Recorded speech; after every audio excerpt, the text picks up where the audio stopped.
Hello and welcome to Traditional Painting the Digital Way. This is where I use digital painting apps to teach traditional painting techniques.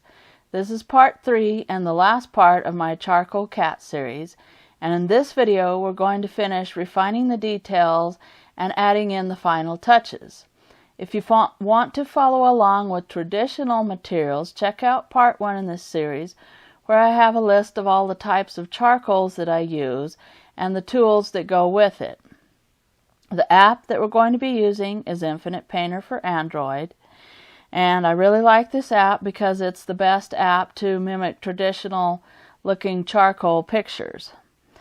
And so here I'm just adding some more details to Cutie Boots' fur, and I'm using the white charcoal pencil, and then I'm sort of smudging it in just to give it a soft look, but I'm not getting rid of all the individual lines because we want to kind of give an indication of individual hairs, and that's how you make your animals look like they have fur.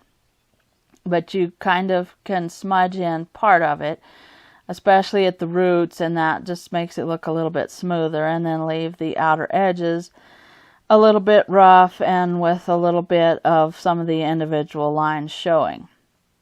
And then here I'm just kind of working on the mouth again, refining the details there, adding in the whiskers, and what I've done in Infinite Painter is reduce the size of the pencil tip to really small and adding in the whiskers that way. And if you're working traditionally, sharpen your white pencil to a really fine point and then add the whiskers in that way. And that's what I'm working on, is just his mouth, working on the shape of his mouth a little bit, smoothing that out a little bit, but making sure that you can still see the individual whiskers. And then I wanted to work a little bit more on the background, and like I mentioned in my previous videos, I don't want a lot of detail on the background. I just kind of want indications of some wrinkles, that like he's laying on a blanket, and so I'm adding a little bit of some darker charcoal and then erasing out some of the places and smudging it in and smoothing it. We just want it to kind of look like a blanket, but I don't want any big details on it. And of course you want to add the shadows under Cutie Boots so that he doesn't look like he's just floating in the air or something. And so I'm just kind of adding a little bit of some of the indications of the wrinkles that are behind him. I don't want the pattern or anything because we just want to just have a surface that he's on. The pattern of the blanket would take away from the main subject. And so here I'm working a little bit more on his tail and adding some of the dark and the lights, using white and black charcoal pencils there to add in the details, and just making sure that I get his pattern of the stripes on his tail. And then once again I'm working on his mouth again. I'm just trying to refine the shape of his mouth there and his little tongue because he's licking his foot there. So I wanted to kind of give that a little bit more definition with some of the darker charcoal pencils and just kind of make that a little bit more defined in that area. So I'm working on it again and just working a little bit on the shape of his tongue, just trying to get that look of him licking his foot. And as you can see, I've signed the painting, but that doesn't mean that I'm finished. And with charcoal you can just go on forever and ever if you want to, adding and smudging and erasing things, but you need to finally get to a point where you can call it finished. But here I'm still doing some more refinements. I'm working on his eyes, the shape of his eyes, a little bit of his fur pattern under his eyes, just trying to kind of get that shape, and just kind of stepping back and looking at the picture, comparing it to the original, seeing what I need to add to it, And when you're working digitally, shrinking it down is the equivalent of stepping back from your painting and looking at it.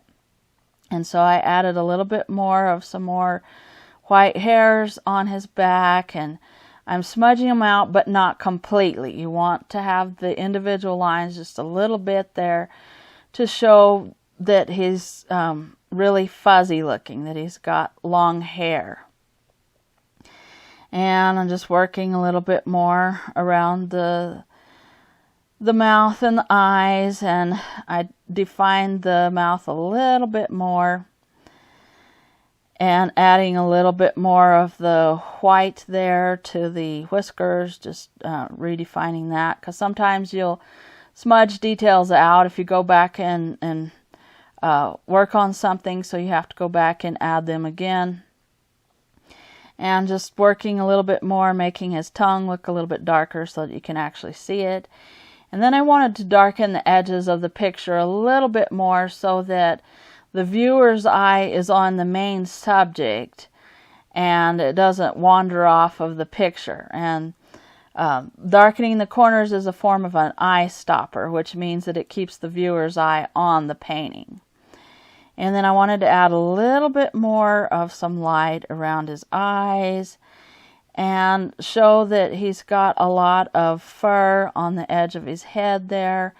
It's really fluffy right there, and so I'm adding a little bit of white and dark for the pattern there using my charcoal pencils. And that's what you would do if you're working traditionally, is use them very sharpened and just make sharp points and go ahead and smudge it a little, but again leave some of the individual lines there to make it look like individual hairs and just to show that he has really long fluffy hair. And I'm working out on the edge of his front paws there and around on his head.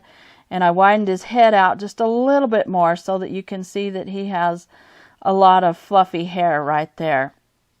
And just kind of adding that in with some black as the final details, and I'll smudge it in. But again, leave a little bit of the individual lines showing just so you can show that it's real fur there. And just kind of working a little bit under his ear, refining that, refining his eyebrows, I guess you would call them, his eyebrow whiskers. I'm refining those, and then I just step back and take a look at it and decide if I can call it done. And I decided that I should probably quit while I'm ahead, so I went ahead and called it done. So this is the end of my Charcoal Cat series, and everybody stay tuned for a brand new series coming up soon, and hit the subscribe button if you want to see what that will be. And thanks everybody for your support. Thank you for watching. If you have any questions or if you have any suggestions about what you would like to see me paint next, leave that in the comments down below. And I will catch you later.